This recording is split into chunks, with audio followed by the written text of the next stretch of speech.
Hey, Mr. Lonnie Wilson. How are you, Malika? What's happening? Thank you for having Evanston Live TV over. No problem. So, I heard about the article in the Patch about the Grove. Right. And I know that you were at one time a patient resident, Spent temporary. two years in the wonderful Grove on Asbury. Yes. And reportedly, there was a questionable passing of a resident Right. there. And now they are being fined Yes. a high dollar amount. Yes. What are your thoughts, or what can you tell Evanston about the Grove?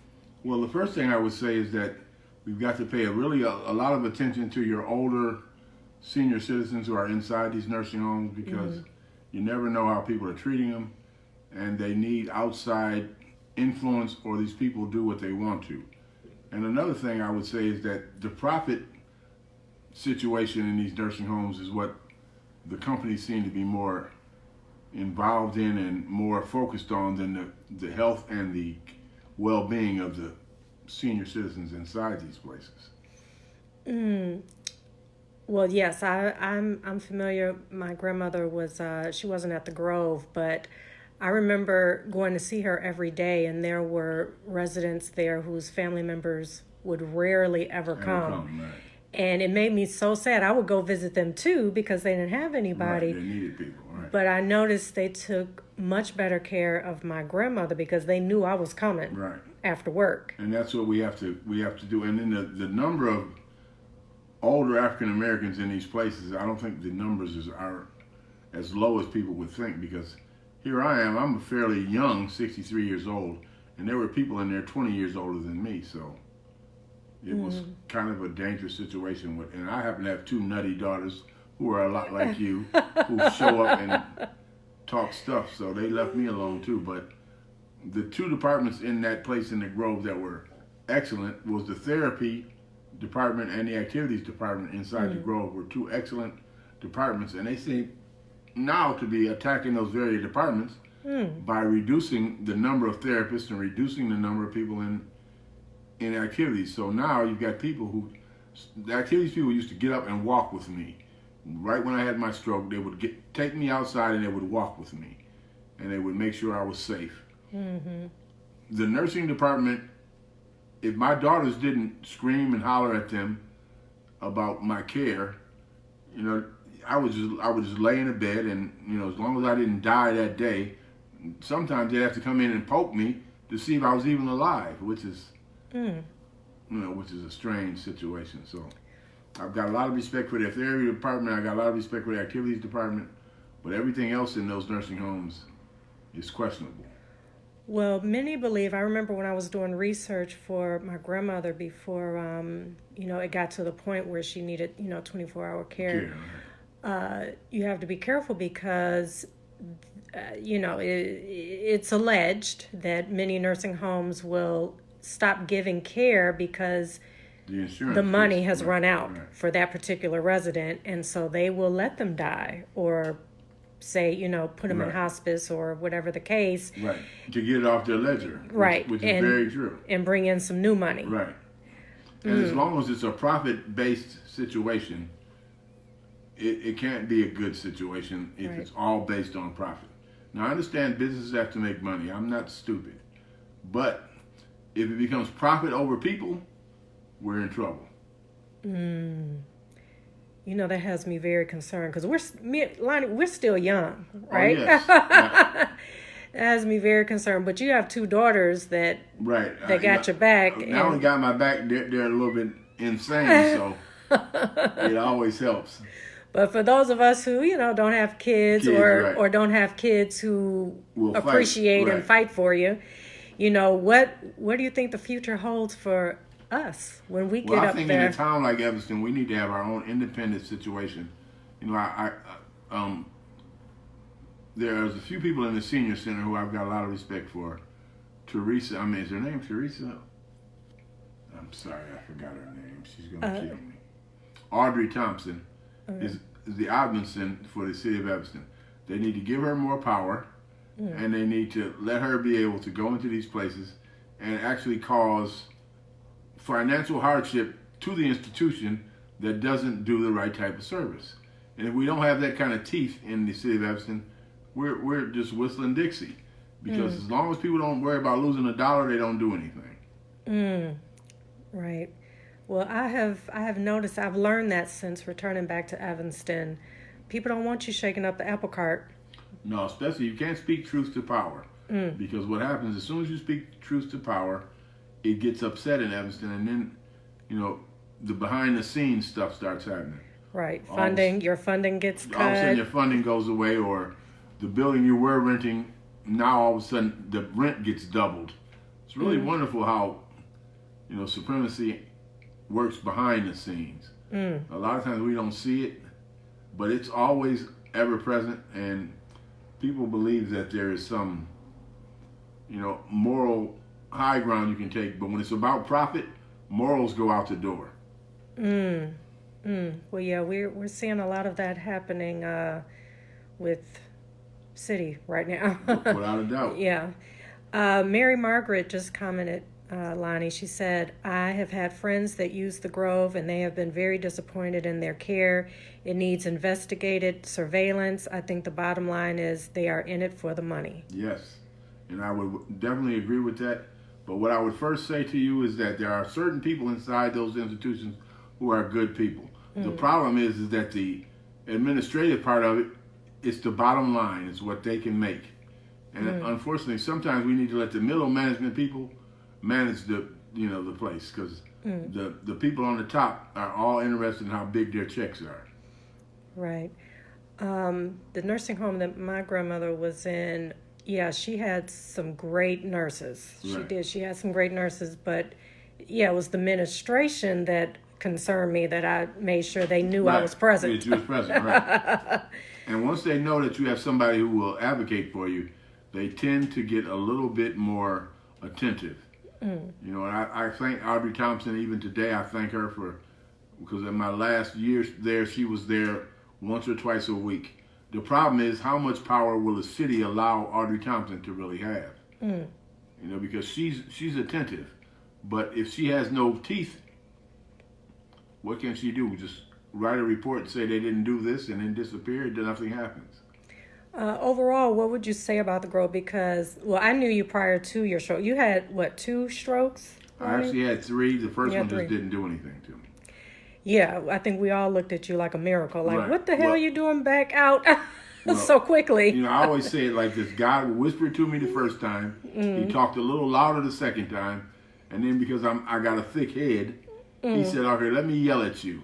Maybe not being able to use your left hand and your left leg will make you pay attention. So, I just, God is a very powerful being, and he just, hard-headed Lonnie wouldn't listen.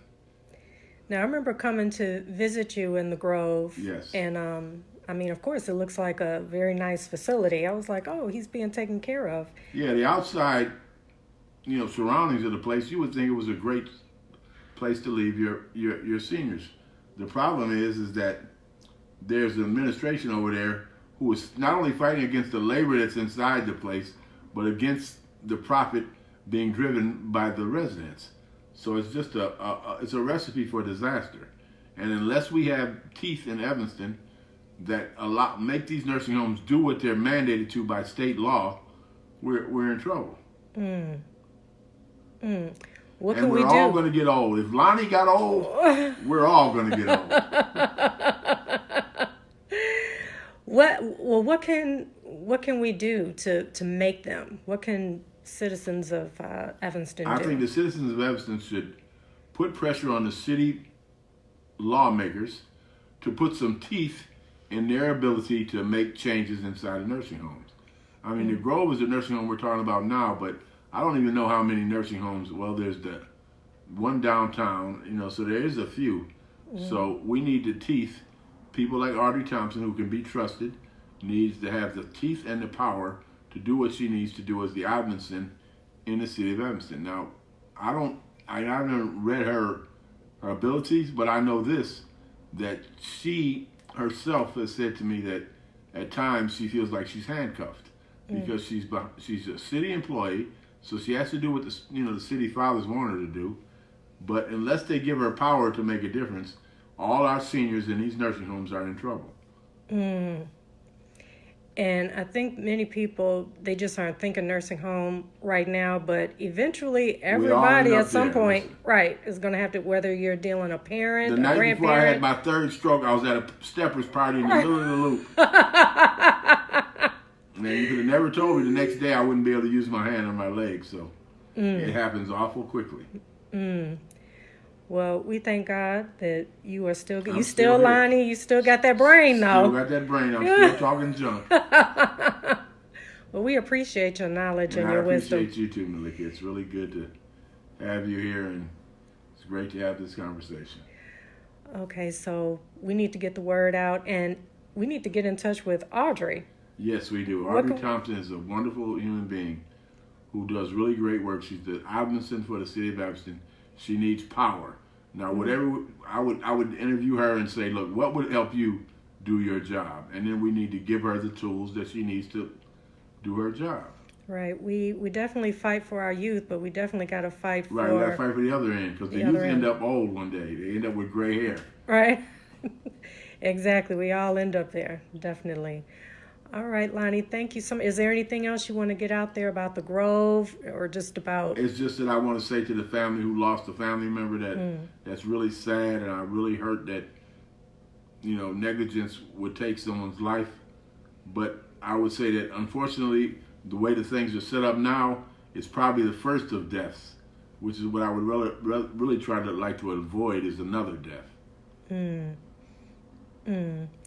Did you happen to know this person that passed? No, I just happened to read the article, and it reminded me of the time that I was in the Grove, and I felt like, I always say this, there were very few people inside the Grove at the time who would make sure I was all right.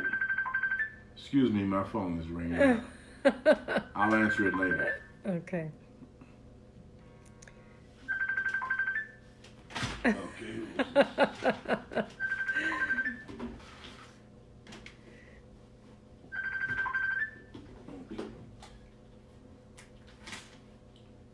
Now they stop calling, of course. That's how it works. So when you were in the Grove... For 2 years I was in the Grove. And what you saw? I saw many things. I saw people who were laid in bed to the point that they had sores on them. I saw people who were undernourished. I saw people who had no income and money inside the place, so they were pretty much stuck to whatever the Grove feeds them. I also saw some very interesting things with medicine and other things, because we know once your insurance gets a little shady, like I'm on blood thinners. So when the Xarelto became so expensive that the Grove didn't want to buy it for me, there were questions. I had to go through all these loops to get Xarelto given back to me, but without Xarelto, I'm at risk for having another stroke because my blood clotting situation is a little precarious. So once that medicine goes, I get in trouble. Okay, and what are some other things that you saw? I know you said some of their staff they were really phenomenal and great, but... I think that the therapy department in the Grove is excellent. I think activity department in the Grove is excellent. I have a little questions about people who feed you. I have a little bit of question about the administration. I have a lot of questions about the profit-driven attitude of the nursing home itself.